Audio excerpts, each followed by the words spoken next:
Right, welcome to you all. I'm sure a few folk are still trickling in, so I'll just get us started a bit slowly for a moment to allow people to join, but just kick off by saying hello, welcome, thanks very much for joining us. My name is Natalie Eggleton. I'm the Chief Executive Officer with FRRR, the Foundation for Rural and Regional Renewal, and I'm joined by a fabulous panel of partners on the Get Ready Disaster Resilient Future Ready initiative, and we're very much looking forward to sharing the findings from the action research component of the initiative and digging into some of the community experience and outcomes with you.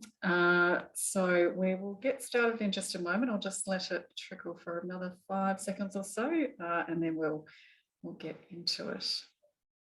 Just a reminder for those joining that any tech issues, please just post those in the Q&A. We have Jackie Bell from FRRR online to help us with any of the background tech issues. And as questions come up for you through the session, do feel free to pop them in the Q&A, and we will have time at the end of the session to go through those as much as we can. All right, so in commencing, I would like to acknowledge the traditional custodians of country throughout Australia and their connections to land, sea and community in the spirit of reconciliation. We pay our respect to their elders past and present and extend that respect to any Aboriginal and Torres Strait Islander peoples joining us today. I pay my respects to the Dja Dja Wurrung people, the custodians of the land and country on which I'm joining you from today, which is in central Victoria. So today's session, as I said at the beginning, will be giving an overview of the Get Ready Disaster Resilient Future Ready Action Research initiative, but I'll also take you through a bit of background on FRRR for those that don't know us so well, and the program itself and the model. We are very, very delighted to have Amanda Howard from the University of Sydney, who has been our wonderful and very excellent learning partner lead from the beginning of the initiative. Mary Lyons Bucket, I'm Peter Webb from Street Connect in North Richmond, who will take us through some fabulous work that they've been leading, and we've had the privilege of working alongside. And then we'll delve into a bit more about what does that mean for practice and those working in this field.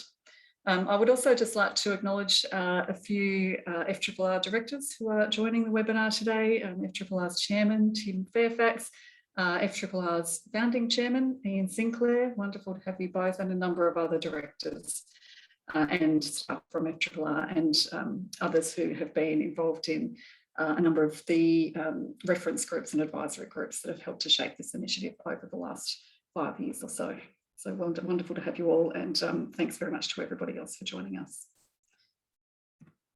So for those that might not know so much about FRRR, just a quick overview.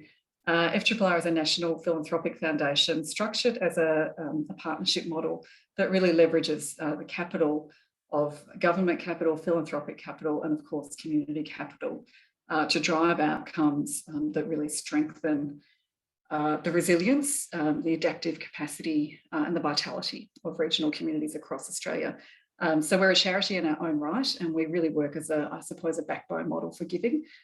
We have relationships and reach across the country. To date, in our 21 years of operating, we've granted out around $140 million to something like 13,000 initiatives, which changes by the day as we're engaging across the country.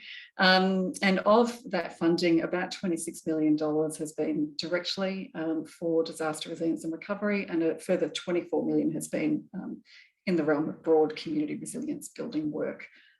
So a fairly significant investment over time. And I will say we're very pleased with the growing level of interest in this field of work, particularly that's occurred over the last few years. Our model leverages three, I guess, pillars of work. One is our granting and development work.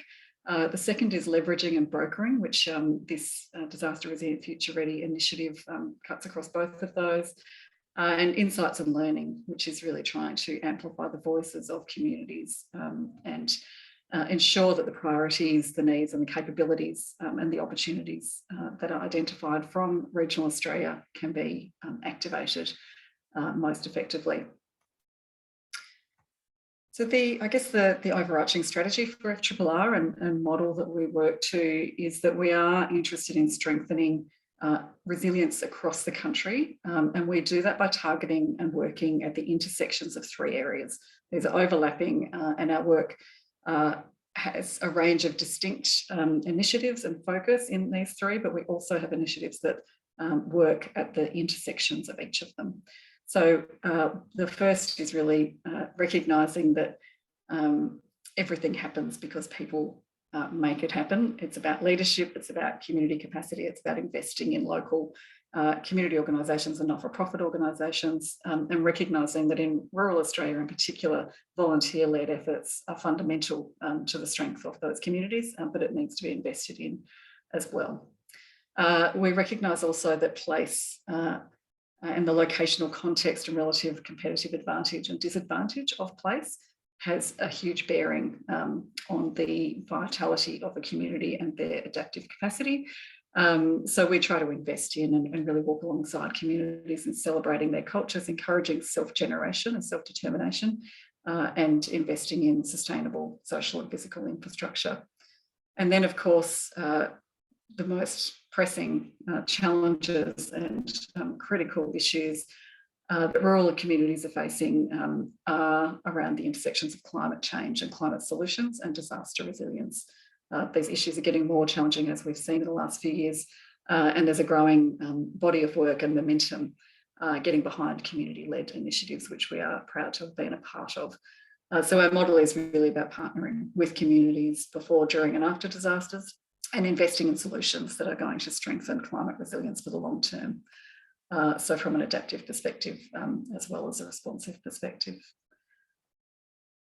So what that probably leads me into the Disaster Resilient Future Ready initiative, which really does cut across all of those platforms and pillars of our work, and has been an effort that we identified in 2017, well, a little bit earlier than 2017, but it commenced then, which was in response to observations and experience that FRRR have been having alongside all of our partners in supporting communities that were affected by disasters and communities that were working on their preparedness for disasters. And one of the, at a very simple level, one of the things we were noticing the most was that communities that had really invested in their social capital and had strengthened their social capital and leadership within their communities were well placed when they were affected by a disaster, and that some of that was correlated to the investment before disasters, and that the community engagement had been strong in the policy system and within the emergency management system at the local level and at the regional level. And so conversely, we were noticing that where that wasn't invested in well and where there wasn't a focus on that, there were different types of challenges when communities were affected by disasters. So that led us to a fairly curious mindset about, well, what might that mean? How might we learn more about that? What might be some better ways of supporting rural communities from our perspective to be better prepared? So around that time, or a bit earlier than that time, the National Strategy for Disaster Resilience had been adopted, and there was a fairly seminal piece of research from the Australian Business Roundtable, which presented a fairly compelling case about the economic costs to the social impacts of natural disasters, and a very compelling case about investing more before disasters. And that went alongside some work that the US Centre for Disaster Philanthropy had also been developing around the benefits of investing before disasters. So for the audience's information, the Australian Business Roundtable have released a revised study this week, and they predict that by 2060, the cost of disasters to the social impacts would be about $73 billion per year, which is pretty phenomenal and a much more accelerated cost, and that is taking into consideration a range of climate change adaptation measures. So clearly there's an urgency and there remains an urgency despite the work that's been happening over the last few years to work on this. And from FRRR's perspective and from the perspective of where this initiative started, it was really with a desire to develop an evidence base and a model that could inform better and more investment in community-led preparedness and resilience that is importantly practical and applicable, that communities can lead themselves, but is cost effective and that is cross-sectoral and that really engages the whole system and has communities fundamentally at the centre. And I will just make a note about the difference between locally led and community led, and some of the terminology that is talked about.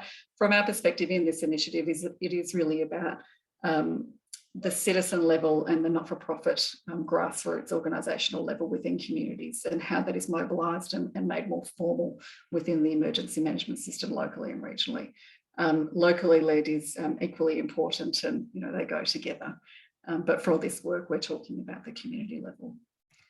So just briefly, in terms of what the model looks like, it has a range of components. There is an action research element to the initiative, as we'll find more about today. And that action research was really underpinned by 3 core questions when we started this work. And it was about trying to understand essentially, what are the processes that actually help or hinder community-led processes? What are the processes and tools and methodologies that can actually help to build momentum and help to build authority within that process? And trying to understand and unpack from a practical perspective what the indicators look like, what are the characteristics, the qualities, the conditions, the capabilities that are necessary that can be invested in more, and that will lead to longer term sustainability and preparedness outcomes. So those research questions have been kind of the leading sort of part, and Amanda will talk to those a bit further. And then the element that FRRR facilitated was really around bringing a range of different inputs into the community partnership. So we worked in the pilot program with 3 communities in New South Wales, and we're in the process of doing the same in Victoria, and then exploring a further national expansion. And really there are a number of inputs. One is the sort of co-design process with communities, and that is an iterative process that is really led from where a community starts and where the priorities are, and really opens up the process of conversation and design and development. There is capacity building support that can be brought in as required, and obviously tools and resources, etc. The action learning component, and then I guess the availability of a pool of funding that can be accessed to activate initiatives and priorities and start to test and iterate the work with communities. So that process is constantly being iterated and developed as we work with communities, and is designed from the experience of the communities. And I'm really looking forward to hearing from Peter and Mary about the work that they've done, and I hope you will be too. So as far as the model goes, hopefully that provides you with a little bit of context for the work. I'll just get my screen to go. Right, so the action research element of the initiative is what we're going to be focusing on today.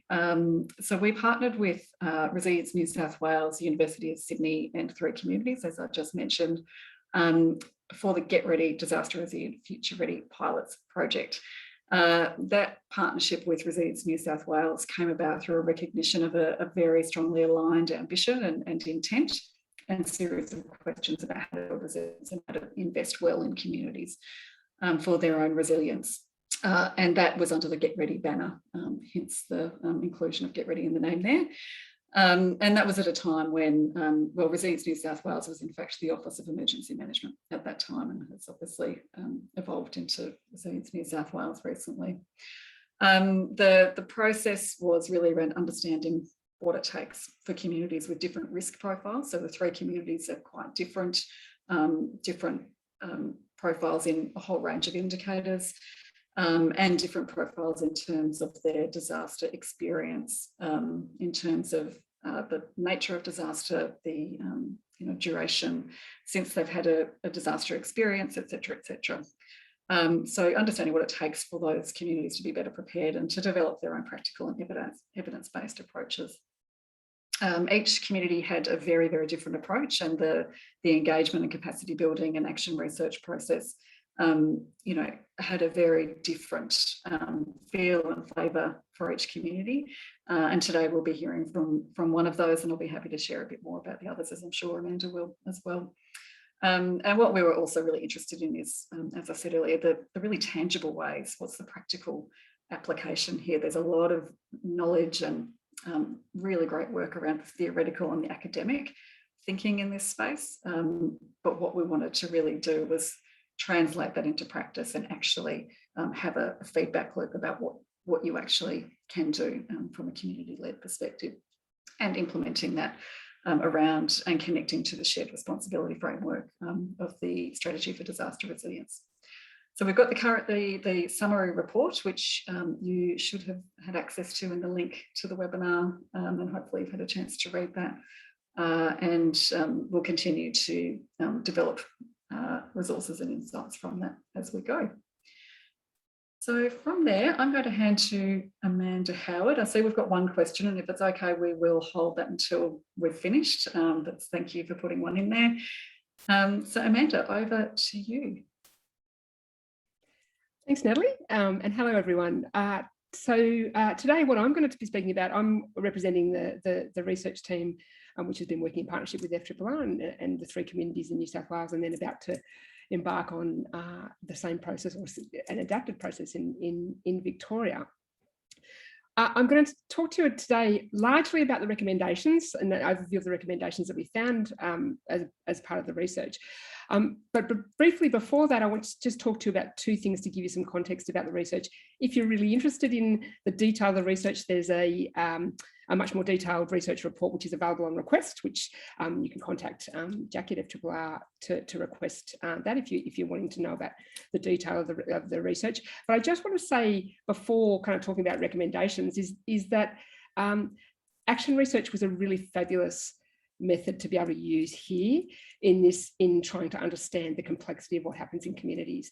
It gave us a fantastic opportunity, all of us, FRRR and the research team and the communities, to develop a really fine-grained experience and set of data over time that actually gave us much more detailed ideas and information about how to support community-led resilience building.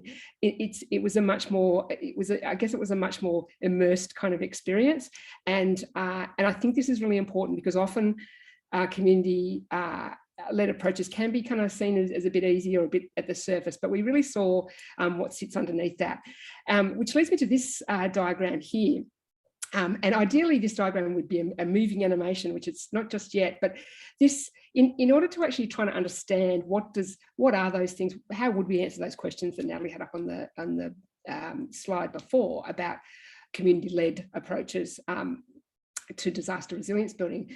We drew together all of what we know from our 10 years of research in the disaster and community kind of space, and international and national research around disaster resilience building as well.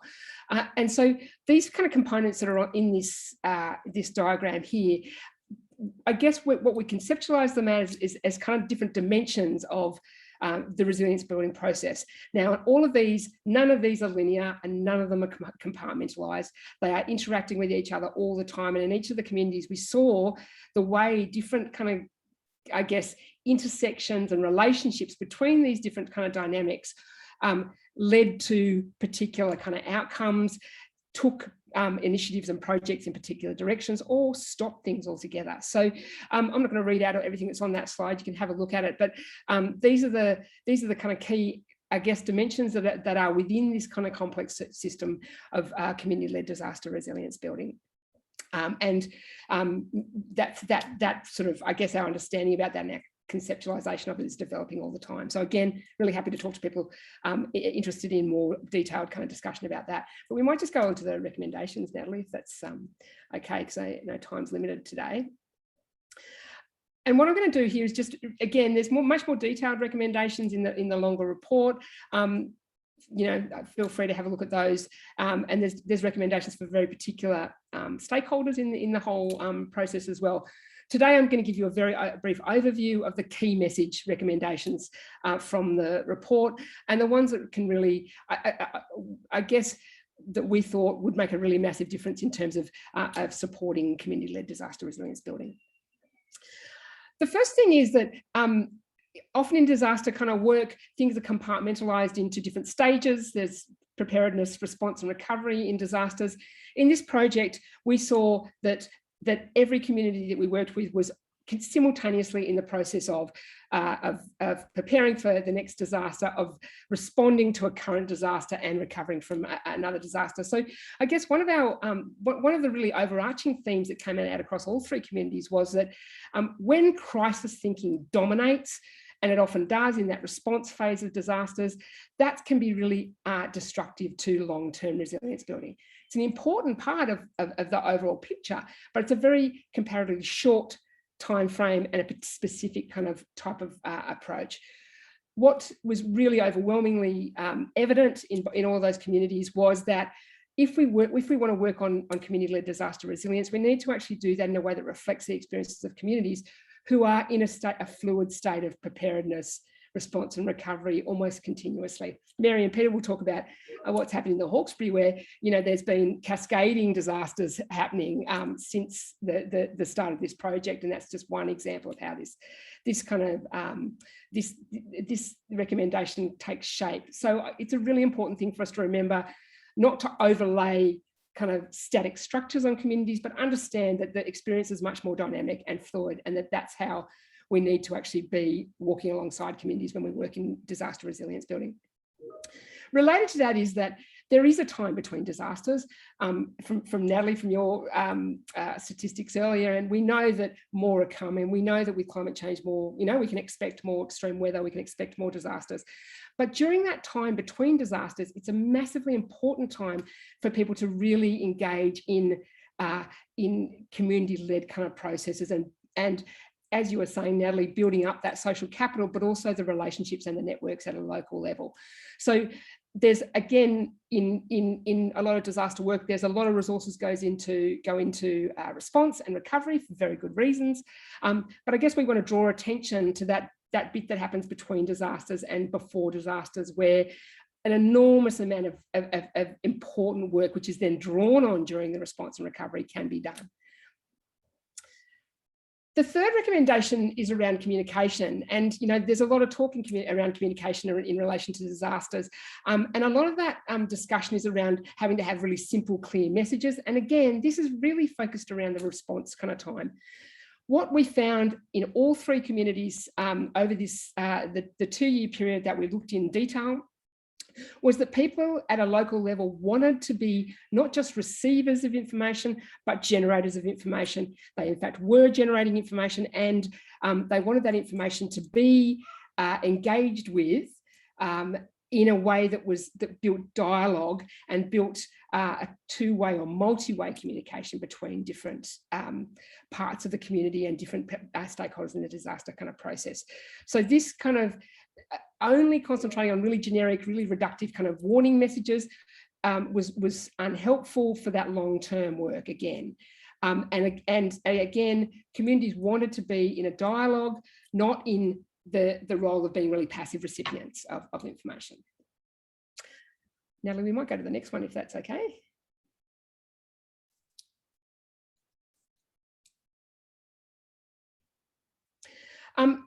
So the next kind of recommendation is around how do you actually invest and how do you actually resource this kind of work. There's been quite a bit of academic research come out recently talking about how it's actually very unhelpful to just like shift responsibility onto individuals in the community, or say talk about shared responsibility as something that communities need to do on their own. We found very much that this work in community-led resilience building needs support. The kind of support, however, that it needs is actually not necessarily huge amounts of money pouring into to communities, as happens in a recovery kind of situation or in response to disasters, but it actually requires, again, that dialogue with communities about the resources needing for that place and that time, and timeframes and approaches where communities make decisions about what it is, how resources are used. Definitely needs resources. It cannot be done without resources. However, the resources need to not be just flow down onto communities again as passive recipients, but actually that there's decision making that happens at a local level over time about how different resources are used.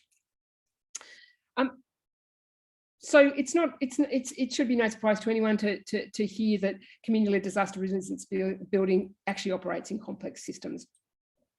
But we think it's really important to say this again and again, because often the systems that govern disasters are very hierarchical and linear in the way they govern it. This is not the way communities work. It's not the way we've seen communities work in this project, in this research.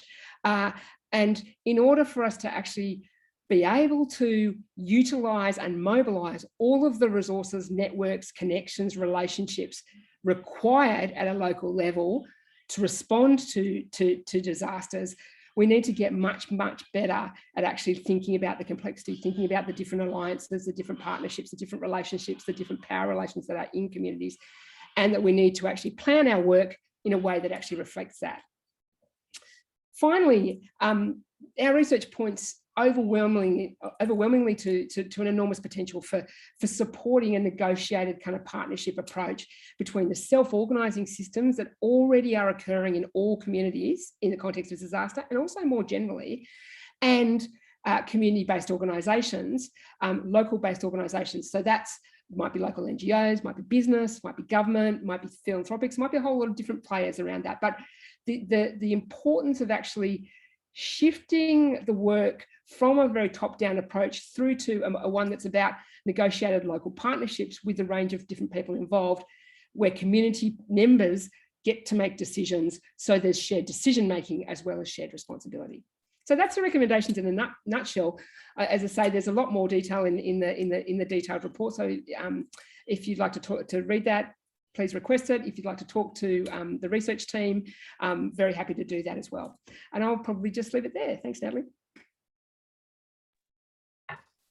Thanks so much, Amanda. There is a ton in it, and I'm loving the questions that are coming up. I've tried to answer a couple of them just as a hold, but hopefully the next session will actually unpack a little bit of that as well. So it is my absolute pleasure to introduce Peter and Mary from Street Connect, who are going to talk us through their journey and how they have developed their community-led resilience work in their communities. So I'm going to go on mute and just hand over to you both. Leave it to you, Peter. Thank you, Natalie. I just upfront would like to thank FRRR and Amanda for this 3.5-year journey that I've been on. I wandered into a room, little planning room, about 3.5 years ago, not knowing what I was walking into. I'm a community volunteer. I don't belong to any organisation, and I've stayed.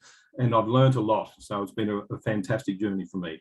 What I walked into was 3 workshops with lots of people from my local community who I'd seen around, lots of uniforms, and I was taken on a nice learning exercise. At the end of that 3 workshops, we broke into 4 groups to do working groups to develop some ideas. It was very interesting to observe that 3 of those never met. They just fell over, and the one that just kept going was our one, which was and we ultimately was called Street Connect. The title of what we had to do, we had to strengthen our community connections, is what was our title, and how we were going to go about that. So the first question we asked ourselves, what's our community? Hawkesbury is 65,000 people. That's a bit too big a snapshot to go and talk to. We were looking at west of the river for anyone who knows the Hawkesbury, so that's about 30-odd thousand people. We were currently located at North Richmond. So our thought process was to try and come up with a solution that would work for the whole community, but we had to test the case. So our thinking was big, but we wanted to test it small. Then the next question we asked ourselves is, where does the herd, where does it gather in our community? What happens? Where are these natural connections? And it became very obvious to us there's 2, because we don't have any big community centres or shopping centres or anything else like that. We've got 35 little locations in our area. So it's primary schools and our RFSs. And so when we talked that one through, we then came up with the primary schools. And then we sort of said, what is this time frame that we're working on? and we didn't see any time frame. Well, we didn't see a short time frame. We saw a long time frame, and so we had time. We didn't worry about it. So, and then a couple of exercises we did in the workshops. We were very fascinated by children, and we thought, well, if we can invest in children, if we're going to make a long-term change, they have to be part of the solution. So then we stumbled upon, so what's the building blocks in our community? And we thought streets. And so then we said, okay, well, let's go down these streets. And our streets are very long, dusty roads, all the way down to suburban streets that you would imagine. So that's where we sort of got to the Street Connect side of things.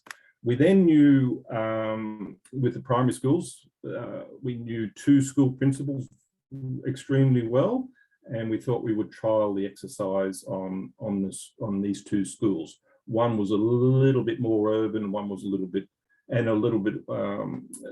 some of the families are sort of struggling in one, and then the other families were a little bit different. And so Mary's going to talk about North Richmond School, and I'll talk about the Grosse View. So the Grosse View School, we organised a little workshop. It was a very interesting workshop. We came up with a set of questions. We got the parents over one side of the hall, and we got the kids over the other side of the hall, and we asked us exactly the same questions to the 2 different groups. And would be no surprise to everyone, the most imaginative and the beautiful answers didn't come from the adults, because they were very reserved, and everything else, it all came from the kids. And so we were encouraged by the kids. So that gave us a little bit of a tick from that. So from that, we decided to do some surveys, little street surveys, and we thought we would test the Get Ready campaign that the New South Wales government has around the fire every September. And so we would just to see how that sort of worked, what was the take up of all that, because you need to connect with your local fire shed. And so I can recall, I just refreshed my memory this morning, about 2.5 years ago, I did a little local street, and I was the adult with 4 kids, and we did 25 houses, and we walked up and down asking 4 simple questions. But the thing that really came home to me was this little girl. She was 10. She knew everyone in that street, and she knew whether they were going to be home. She knew where the oldies were. She knew if an ambulance had to come to take somebody out, she knew exactly who the person was. She had profiled, she had mapped, she just knew. And all that knowledge was sitting in this little girl.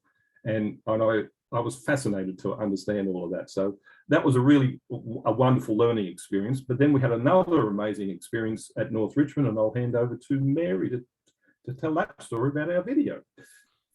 Thanks, Peter. And I think Peter just summed up that well, why we chose to go ahead and work with students. Part of it being that we wanted to establish those intergenerational connections, which would last longer, particularly in an area like North Richmond, which has a somewhat movable population at times. And so we engaged with Richmond North Public School, and it was probably one of the most enlightening and heartening experiences that I had. We worked with a small group of children from the upper levels of the school with a very enthusiastic teacher.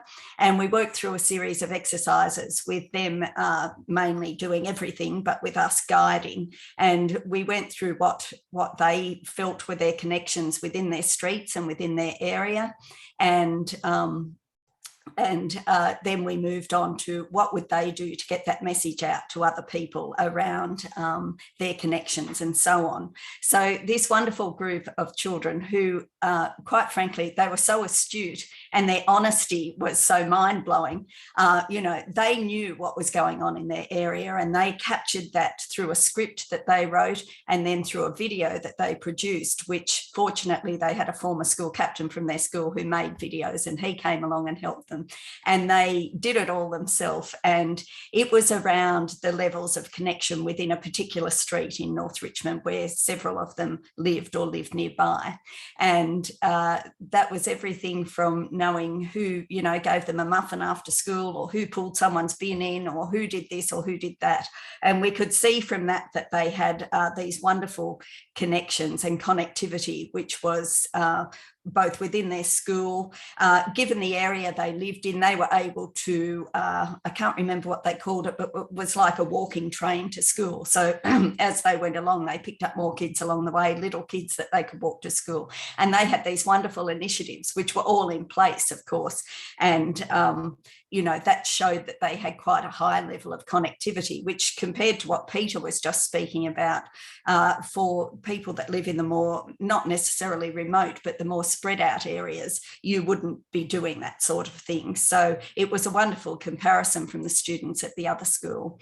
And they ended up producing this video that we then went on to have shown at the annual Carols, which is a big event in North Richmond. And it was very well received, and there was a lot of questions around it.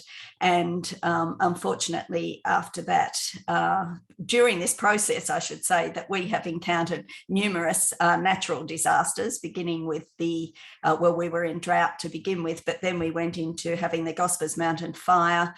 We've had 2 floods in that time, and of course then COVID hit. And with the hit of COVID, that impeded our ability to work with the children. So we had to move on to doing some other initiatives, but we didn't work online with the children. But we still have a number of things that have grown from that initial interaction that we're going to keep pursuing, and it's going to be wonderful to see what comes up next. I'm just thinking what else, because I know there's not much time and I talk a lot. There was just such value in doing that initial video though, because I mean, I ran into one of the children in the supermarket after, and during the flood, she said, oh, look, you know, we knew that when there was a flood, we had to go and do something to help. So Mum and I went and we did this. We went up to the nursing home, the local nursing home, we did something or other.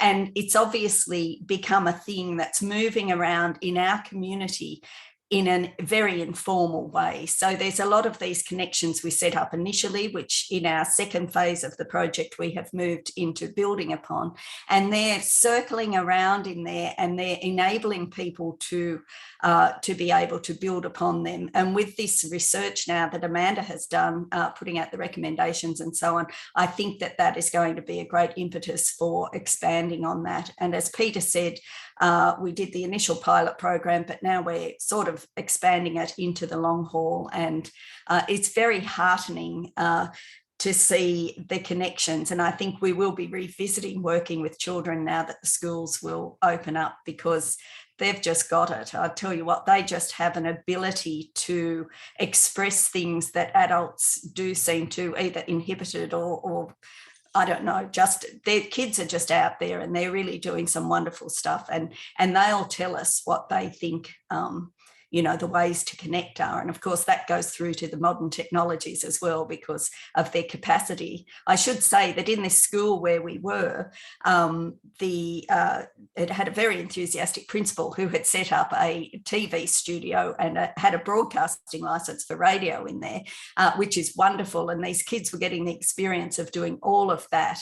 And we see a role perhaps with their broadcasting that they can engage with other schools within the area and so on. So all in all, it was a really positive experience, and something that just set the foundations for so many other things to spin off it, which we've already moved into. And yeah, just a great exercise all round. And I echo Peter's thanks to FRRR and to Amanda for engaging us on this level, to have a project that had such flexibility and was so enabled an evolution of things to develop, particularly around the street connections.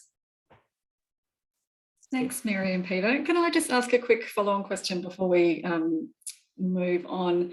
Are you able to speak to the engagement with local emergency services and local council and the more formal sort of structures and systems as you've been working through this? Is there any observations you could share or experience you could share there? Mary, would you like to, if you went along to a meeting? I have been to a meeting. I should disclose that I'm an elected local councillor, and I was the mayor at the time this started. But yes, it is an issue engaging. We have engaged with them and had some positive feedback, but Amanda and I did deliver to a local emergency management committee, and it just seems to be on another to me, the whole separation between the operational side of it and the community side, they're sort of lumped into one officially at the moment. And I think there needs to be a segregation between those, because the community-led needs to be distinct from what's going on in that hierarchy of emergency management. Peter? We had a presentation at the second workshop, which will always live in my memory. I did, as a 40-year resident of Hawkesbury, I knew very little about the local emergency management plan. I knew the words, but I had never seen it, didn't know anything about it. And the offer was made to present to us. And so at the second workshop, it was presented to us. The thing that I came away was at the message at the end was there was no plan for the people and there was no plan for the houses. And I just couldn't understand that. And the plan was 3 years old, and almost as a little bit of a flippant comment at the end of it, they said, when we're in a response, don't worry, a uniform will turn up and direct you. And I just thought that was a bizarre comment. If we're going to try and build resilience with people, why would you have that mindset? So I still don't understand why houses and people are not in the local emergency management plan. Thank you. And I didn't ask that question to be provocative, but I think it's just an important, because this work that you just described in terms of really giving agency to young people and their knowledge capital, you know, the knowledge that you described is phenomenal and would be an enormous asset to the whole emergency management sector in that region. So I guess my conclusion from that comment is, you know, hopefully this will start to gain authority, and hopefully the findings from this research can help to aid that cause. So thanks so much. We're just going to move into just a little bit of a recap and then Q&A, if that's okay. And we've got a great series of questions there. If I can make my screen work again. So from the perspective of those in the webinar, you know, for the, I guess, information of those online, we've got a mix of folk from NGOs, from philanthropy, from government, from corporate, and communities as well. So a pretty good mix. And I think obviously we're all very interested in what does this mean and how can we actually do this work better, and how can we really get some long-term gain for communities through this kind of work. So just I guess a recap on what Amanda presented, and also Peter and Mary, your comments. I mean, it's very clear that communities are willing and able to participate as equal collaborators. You know, there shouldn't be an us and them, and there shouldn't be necessarily an either or. It's, you know, communities are part of this and have a huge amount of capital and capability to contribute. And what we're also hearing is that top-down or one-size-fits-all models are really quite ineffective, and the process that your community went through was so iterative and was so developmental. And whilst that's hard and can be, I guess, at times a bit messy and uncertain for those around your community and maybe those in the community, you know, that's actually what's needed, because that's where you get ownership and authority and engagement and longer term sustainability. So, you know, I think for those wanting to fund or support or develop policy, you know, the temptation to put parameters around things probably needs to be worked with, and that's certainly something we've been working with at FRRR, and it certainly is a collective effort in terms of resilience, strengthening individuals.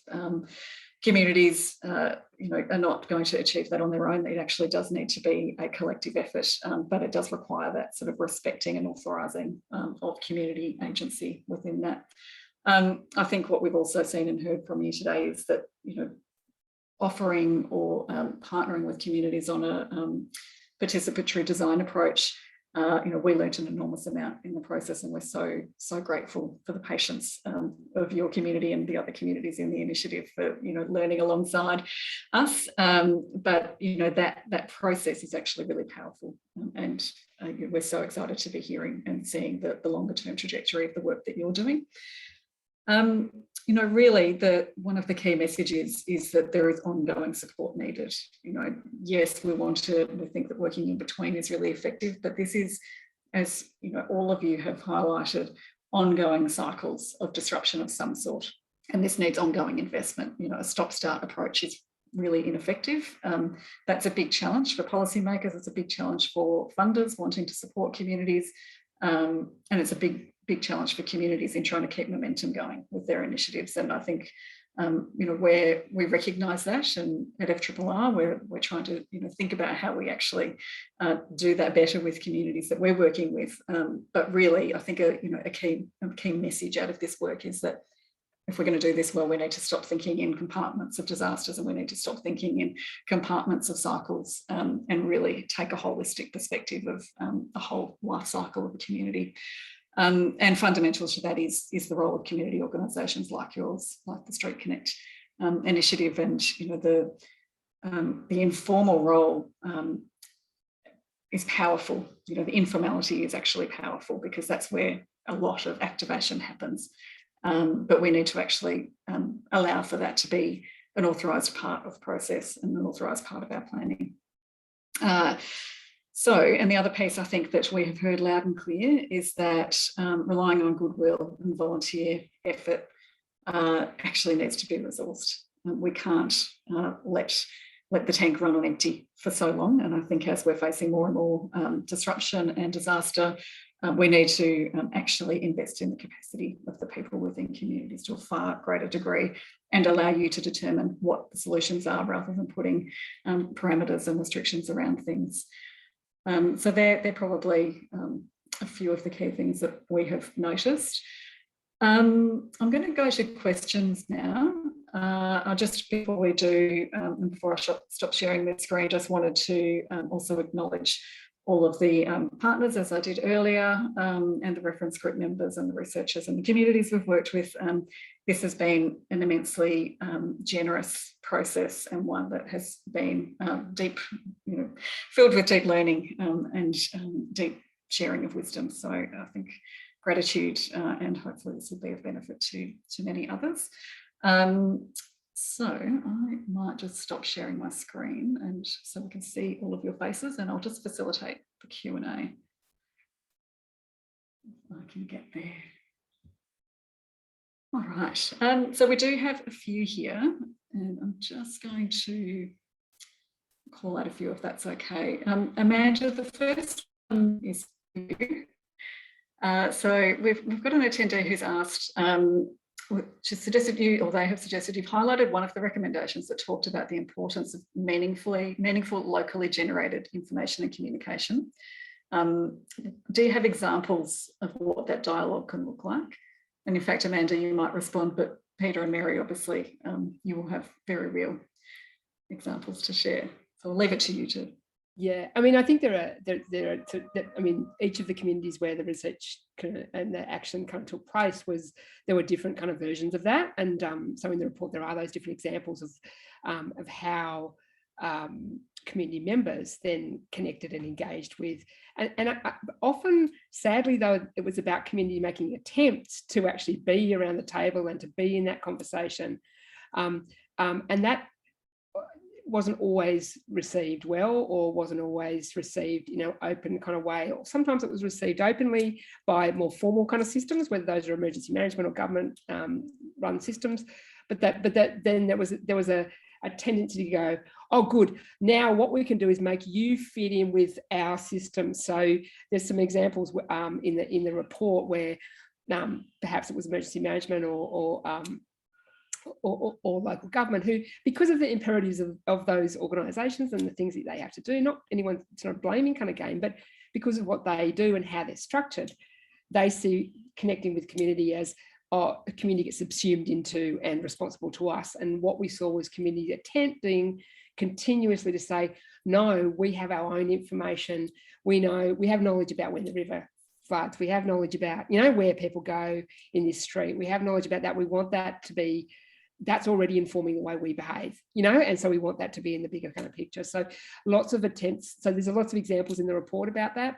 But I think that we need some bigger, better structures to enable that dialogue and to support it, to the community voice to be respected in that conversation. Thanks, Amanda. Mary or Peter, would you add anything to that question?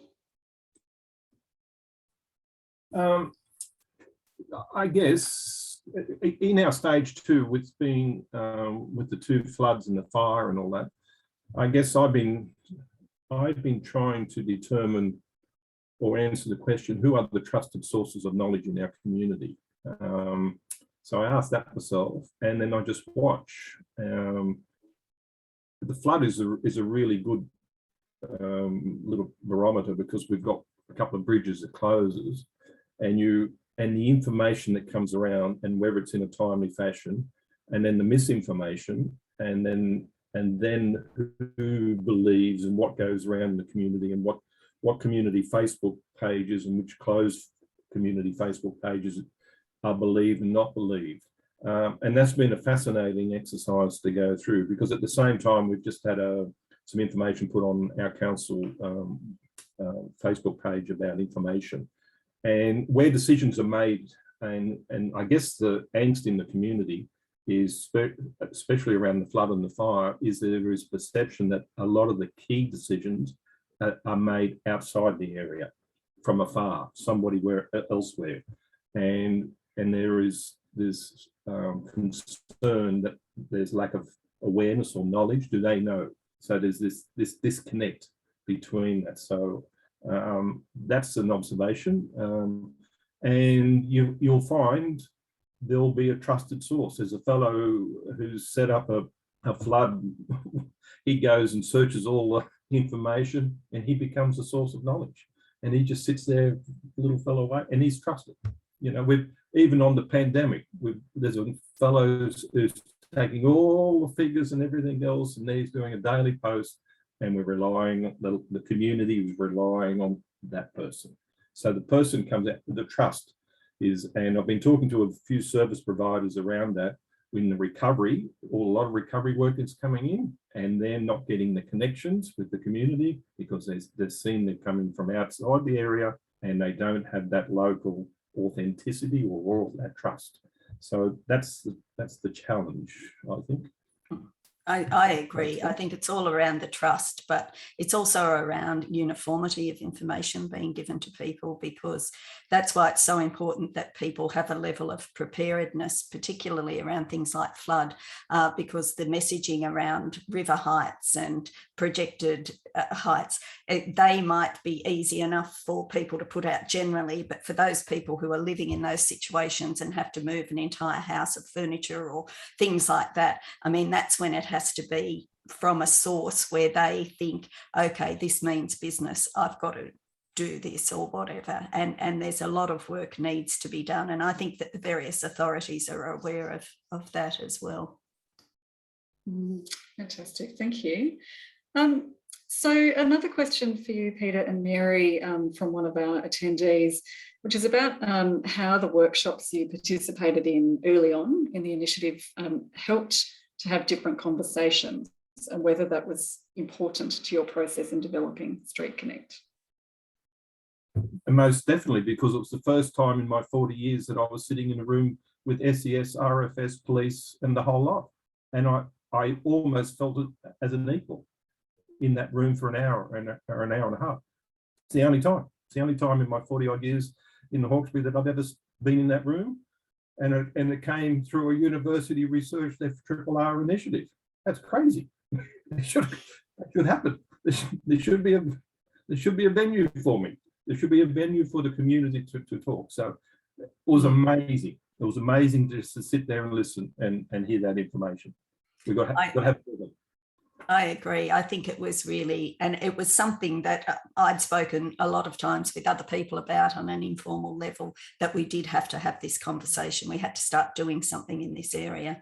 And it was just, as Peter said, you know, it brought together all these people, particularly active members within the community, who really welcomed the opportunity, because as Amanda, I think, touched on, you know, there needs to be something around how this all takes shape, even though it has that element of informality and, not being really hard and fast. It still needs to have some sort of framework to enable people to engage in those conversations. And that's what those early workshops did. And it, it was wonderful to see the level of enthusiasm from the community to take up on this project. It was fantastic. Yeah, brilliant.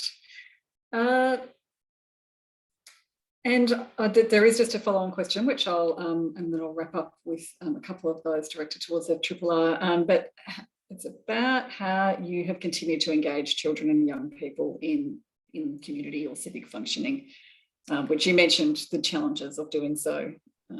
It was, but we did have a number of things lined up, and we'll get back to those because they had to go on hold. But one in particular was to, again, get the children to engage from that particular school that made the video with another school which was actually in a highly impacted area of the actual fire. And so to get them to have the understanding about the needs and to also understand, because one thing I've also noticed is that a lot of the resources and a lot of the efforts go towards directly impacted communities, whereas those neighbouring ones might not be getting any of the opportunities to tell their story. And even if they weren't directly impacted, they had the fear and they had the uncertainty that goes around these. And so using the children to liaise with their peers from different situations will be a really good way to continue working with them. And Peter had another initiative ready to roll out, which we haven't done yet too.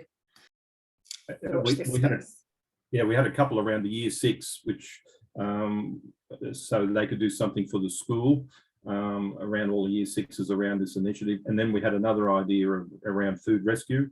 Our local supermarket, we're picking up food and taking it up to an initiative that's popped out after the Gospers Mountains, where they supply foods just a curbside, and it's just grown. And we're going to try and do a thing around food and rescue with the kids as well, and use that as a connecting an idea. So, but that's on hold because we're not allowed to go to the kids. So next year. Yeah. Well, that all sounds brilliant. Thank you so much. There's a couple of questions and we won't be able to get to them all, I'm afraid, but I know that Jackie in our team would be more than happy to jump on the phone with anyone. And I'm sure Mary and Peter and Amanda may also. But there's a couple of questions from the perspective of what the most unexpected outcome of the project for FRRR was.